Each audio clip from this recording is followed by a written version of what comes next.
ഓ പോട്ടെ, വീണ്ടും തീ. ഓ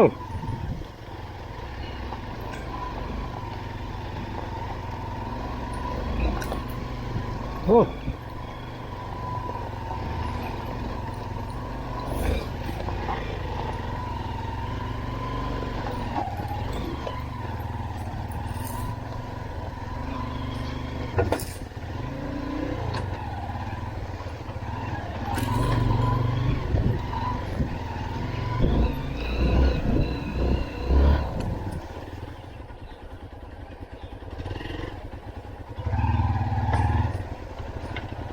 ഇറങ്ങിയോ?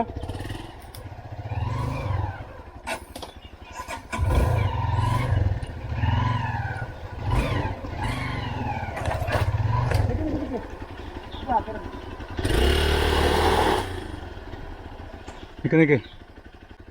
അപ്പോൾ നമ്മൾ സോമൻ ട്രെയിൽസൊക്കെ അടിപൊളിയായിട്ട് എക്സ്പ്ലോർ ചെയ്തിട്ട് നമ്മൾ തിരിച്ചിറങ്ങാണ്. നമ്മൾ സ്റ്റാർട്ടിംഗ് പോയിന്റ് ഇതാണ് സോമൻ ട്രെയിൽസിൻ്റെ. അപ്പോൾ സോമൻ ട്രെയിൽസ് അങ്ങനെ ഉണ്ടായി അടിപൊളിയുണ്ട്. ഇതിലൊക്കെ വണ്ടി ഓടിക്കട്ടെ വേണമെങ്കിൽ, ആവശ്യമുള്ളവർക്ക് ഇതിൽ വണ്ടി ഓടിക്കുക. അതിൽ ചാടിച്ചു കൊണ്ടുപോകാം. മഴക്കാലത്ത് വന്നാൽ തോട്ടിലൊക്കെ വെള്ളമുണ്ട്, അവിടെ വാട്ടർ ക്രോസിങ് കിട്ടും. പക്ഷേ നല്ല തന്നലായിരിക്കും. എന്നാലും അടിപൊളി പൊളി വൈബുള്ള സ്ഥലമാണ്.